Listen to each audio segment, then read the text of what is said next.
Hello guys, আসসালামু আলাইকুম। আমি আজকে চিকেন রান্না করতেছি। প্রথমে তেল দিলাম পরিমাণ মতে, তারপরে পরিমাণ মতো পেঁয়াজ দিয়ে দিলাম,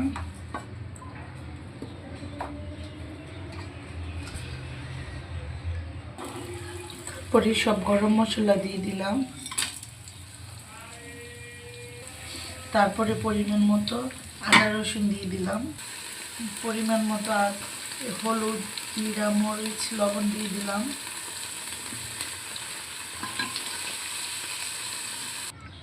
এখন একটু পানি দিয়ে ঝোলটা ভালো করে কষিয়ে নেব।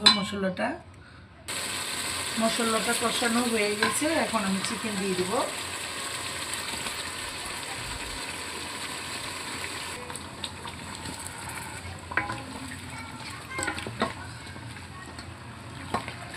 এখন নেড়ে ছেড়ে ঢাকনা দিয়ে ঢেকে দিব। এই যে আমার